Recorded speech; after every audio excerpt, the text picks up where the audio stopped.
स्वागत है आप सभी का हमारे YouTube मंच रियल्टी एडवाइजर पे।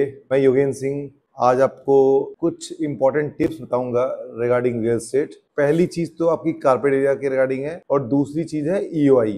तो being investor, being home buyers, आपको ये क्लैरिटी दूंगा मैं कि कहाँ पे क्या होता है। तो चलिए शुरू करते हैं हम कारपेट एरिया से। बेसिकली रेरा के इंट्रोड्यूस होने के बाद जो कारपेट एरिया है वो मैंडेटरी हो गया डेवलपर्स के लिए कि you need to tell your carpet area what exactly area you are going to give the buyer. Customer कैसे एजुकेट हो कि how carpet can help a home buyer. Suppose करो आपने एक प्रॉपर्टी फाइनलाइज करी तो एक साथ में और प्रॉपर्टी चल रही है जो आप लेना चाह रहे हो। दोनों में 2000 स्क्वायर फीट का अपार्टमेंट है और प्राइस भी ऑलमोस्ट सेम है। लेट्स सपोज कि 20,000 रुपए का रेट है, बट एक प्रॉपर्टी में आपको 70% का कारपेट मिलता है और जबकि दूसरी प्रॉपर्टी में आपको 65% का कारपेट मिलता है। मींस एफिशिएंसी आपको 65 और 70% की मिलती है, जबकि प्राइस दोनों प्रॉपर्टी के सेम है। तो यहाँ पे आपको देखना पड़ेगा कि टोटल कॉस्ट को जब आप जो आपको एरिया मिल रहा है कारपेट उससे डिवाइड करेंगे तो जिसमें ज्यादा एरिया मिल रहा है वहां पे वो प्रॉपर्टी आपको ज्यादा जेन्युइन प्राइस पे मिल रही होगी, सस्ती मिल रही होगी कंपेयर टू दैट प्रॉपर्टी जिसमें 65% कारपेट मिल रहा है। वैसे तो प्राइसिंग दोनों में सेम है,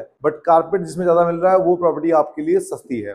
तो you need to check exact carpet area क्या मिल रहा है, उससे आपको एग्जैक्ट कॉस्टिंग का आइडिया लगता है। कारपेट के थ्रू आप एक अच्छा ऑप्शन चूज कर सकते हो वाइजली। दूसरी चीज जो EOI का कल्चर है, उस कल्चर में कई बार क्लाइंट को लगता है कि कई सारी डिटेल्स हैं जो अभी तक क्लियर नहीं हुई है और हमें डिसीजन लेना पड़ रहा है। तो उस केस में आप इजीली डिसीजन लीजिए। और अगर इन केस आपको प्रॉपर्टी में पेमेंट प्लान समझ नहीं आया, स्पेसिफिकेशन समझ नहीं आई या कोई XYZ रीजन है जिसकी वजह से आप उससे कंटिन्यू करना नहीं चाहते हैं, तो उस केस में आप रिफंड के लिए डेवलपर को बोल सकते हैं, वो रिफंड करेगा बशर्ते EOI में कोई ऐसा क्लॉज ना पड़ा हो जिसमें ये लिखा हो कि 10% अर्नेस्ट मनी या इतने डिडक्शंस के बाद आपके पैसे वापस जाएंगे, या आपने एप्लीकेशन फॉर्म भर दिया है और उसमें कहीं पे डेवलपर ने आपसे एक भी क्लॉज साइन करा लिया है, उस एप्लीकेशन फॉर्म में कोई एक क्लॉज है कि in case of cancellation this much amount will be deducted, तो उस केस में फिर आप बाध्य हो जाते हैं, आपको कंटिन्यू करना पड़ता है या फिर रिजेक्शन का सामना करना पड़ता है।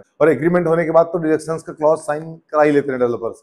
व्यूअर्स को मैं बताना चाहूंगा कि अगर आपने EOI भी साइन किया है, एप्लीकेशन फॉर्म भी साइन किया है और उसमें ये लाइन नहीं थी, तो आप सेफ हैं। आप उस डील से क्विट कर सकते हैं अगर आपको चीजें समझ नहीं आई, डेवलपर पैसा वापस करेगा। वैसे एग्रीमेंट साइन होने के बाद भी कुछ जेन्युइन डेवलपर्स हैं जो इनका पैसा वापस कर देते हैं, लेकिन वो डिपेंड करता है कि बिल्डर की गुडविल कैसी है और किस स्तर का बिल्डर है, क्या उसके एथिक्स हैं। लीगली वो बाउंड नहीं है आपको रीपे करने के लिए, पैसे रिटर्न करने के लिए। ये 2 पॉइंट थे जो आपको अपडेट देने थे और बाकी नई वीडियो के साथ फिर दोबारा मिलेंगे। तब तक के लिए नमस्कार।